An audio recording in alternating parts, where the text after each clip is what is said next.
Hi there. So, today I'm going to teach you how to draw a portrait from reference. Portrait drawing takes practice, but it's super easy to get the hang of. What you're going to need today is some pencils. I would highly recommend sketching pencils with different values, but just a regular pencil is fine, especially in this day and age when you can't really go out and get stuff. I'm using the Artist Loft sketching pencils today. Paper. Again, I would recommend a good sketchbook with paper that has a small grain. I'm using my Canson Mixed Media sketchbook today. If you don't know if your paper will work, just run your hand over the front of it, like this. If it's smooth, it'll work just fine. If it has lots of ridges, you might want to find something else. For example, printer paper is fine, but you probably won't want to use construction paper for this. I'll caution you though, if you're using printer paper, that printer paper is a lot more delicate and thin, so you're going to want to be more careful when working with it. You're going to need a ruler. Any sort of ruler that you can easily handle on a small workspace will work. I left mine in my locker because I'm not very smart. So today I'm just going to use this nail file to show what you would be using a ruler for. You're going to need an eraser. Any eraser will work as well. I'm just using a Staedtler eraser. And then fixative. Fixative is what you spray on your drawing when you're finished to protect it from wear and smudging. I don't even own real fixative, so it's not a big deal if you don't have some. An aerosol hairspray works just fine. Fixing your final piece is completely optional though, so don't worry if you don't have anything to fix it with. The first step to portrait drawing is to choose an effective and dynamic reference. Avoid choosing a reference that is dull, meaning that the model is looking straight on and has no expression. Your reference is the subject of your piece and therefore should create interest. If you look up famous portrait drawings, most of them have some sort of angle or character to the face that creates interest. Even the Mona Lisa.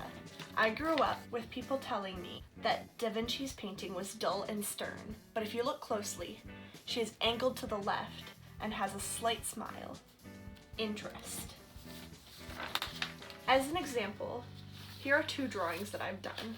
The model on this one is doing a simple expression, but her head is tilted and she has her hands posed to hold her head up, creating interest. This one, however, was looking straight on without an expression. So it's a decent portrait, but there's no interest to draw you in. If you're a beginner, don't feel like dynamic means you have to choose a reference with a huge smile and many details. If you don't feel comfortable drawing dynamic facial expressions yet, choose a reference with a head tilt or a slight facial expression. It's totally okay to work your way up. Print out your reference. I can't stress this enough. Printing out your reference helps you measure the scale correctly. If you are drawing in color, drawing from a reference on a screen will distort the colors. If you're drawing with pencils, print out your reference in black and white. If you're drawing with color, print a color copy of your reference. In short, it improves the scale, value, and colors of your portrait. I chose this reference today. If you want to follow along, I have the link in the description. The next step is to understand the anatomy.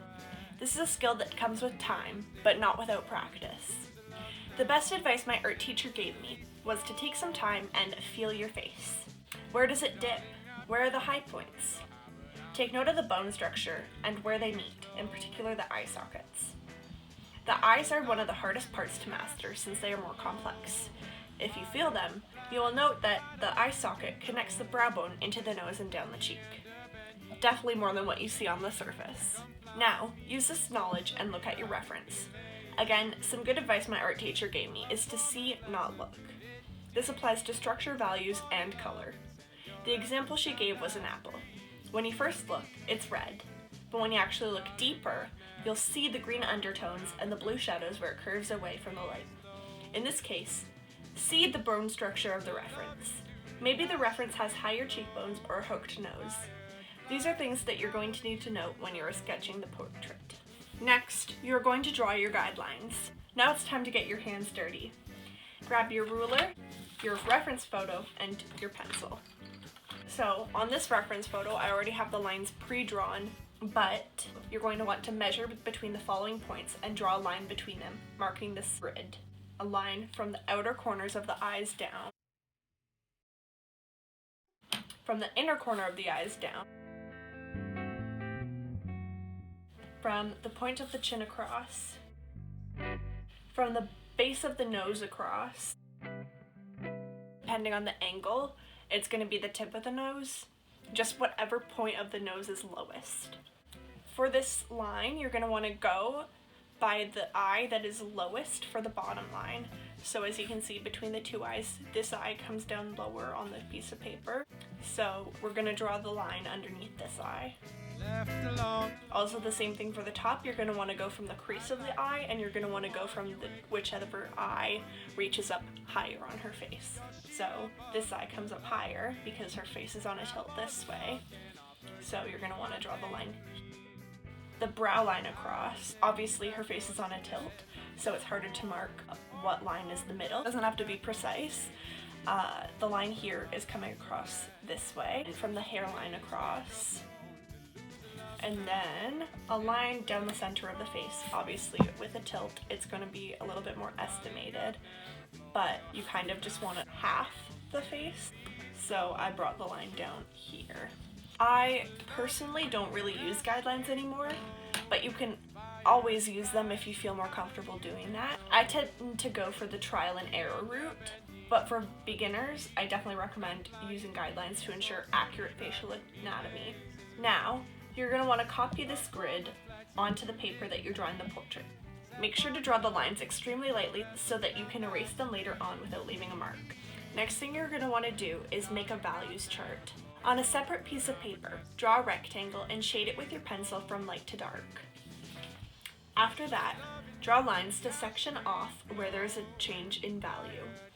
You can number this and use this to cross-reference how light or dark you should shade a certain area of your portrait. A normal values chart generally has at least 5 to 10 values. Depending on the contrast of your reference, you may have to add or take away certain values because there's no need. From here, you can start drawing the outline. Always look at where the lines intersect with the guide. Don't press too hard on the pencil. You're going to want to outline the basic facial features and details. So, looking at a reference again, for the eyes, the lid, iris, pupil, and the outline. For the nose, you're going to want to outline the bridge, nostrils, the tip, and where it meets the brow bone. For the mouth, you're going to want to outline where the mouth opens, the corners, the cupid's bow, and the general outline of the mouth. The eyebrows, you're going to want to use light feathered strokes with your pencil for this. You're going to want to outline the jawline and the neck, the ears, the hairline, and the hair, and whatever parts of the body you're showing here. A good tip is to not outline where there isn't a line.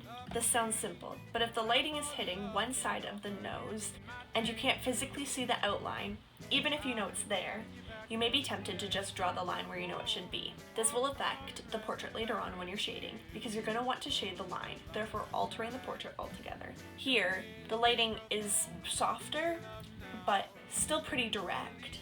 You can see a slight shadow of where the nose kind of comes around here, but you can't really see as strong an outline as this side of the nose. A great tip for when you're trying to draw the outline is to not point your pencil directly towards the paper and draw with a firm, steady hand, like so, but to sort of just flick your pencil along to allow more of a curve to your lines.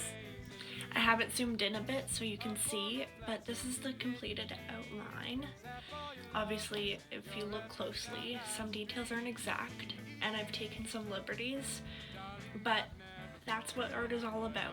So don't be afraid if yours isn't completely accurate to what your reference looks like, because you're allowed to take those liberties. That's what art is all about.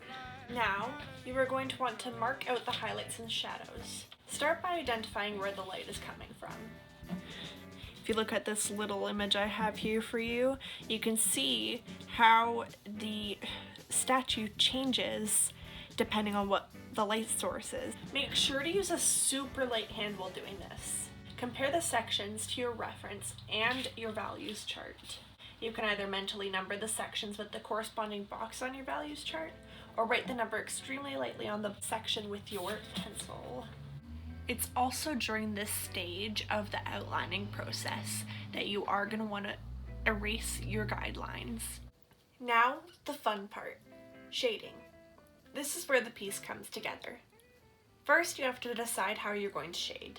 Depending on what style or finish you'd like, you can decide between hatching, which is singular lines condensing or dispersing based on value, cross-hatching, which is the same as hatching but going back and drawing singular lines the other way in the same manner, stippling, which is a bunch of small dots condensing or dispersing based on value. This one is usually done with ink or digitally. Smudging, which is shading traditionally based on values and then going back with a finger, tissue, or smudging tool and blending the values seamlessly together, or just traditionally shading, which I don't have pictured here, but it's just going back and forth on the sheet with your pencil. Always, always cross-reference with your values chart, so you prevent under or overshadowing and having to go back at the end and fix where you messed up. Start by drawing the lighter values and then add in the darker values by layering. You should almost never have a value on your portrait that is completely white. See? Don't look. The whites of the eyes are particularly susceptible to undershading.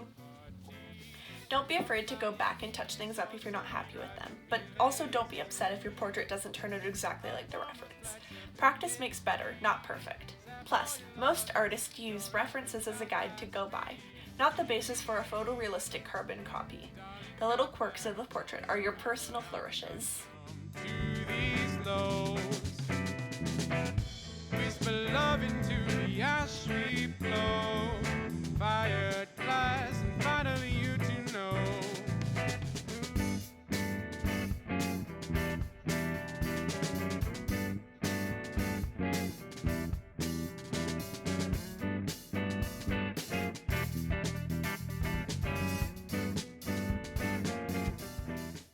In certain cases, it's totally acceptable to start with the darker values and work your way into the lighter shades.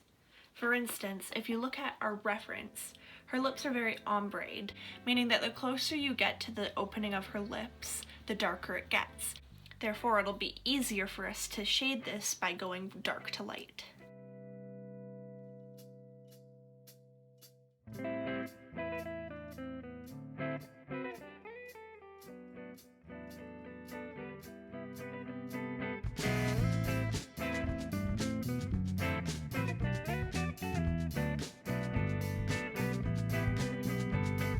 Left along aloha sortie, I'd like to be the one you wake with in the morning.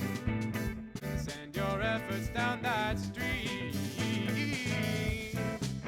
Darling, I've never flown so high, but I'm accustomed to these lows. Whisper love into the ash we blow, fired glass and finally you to know.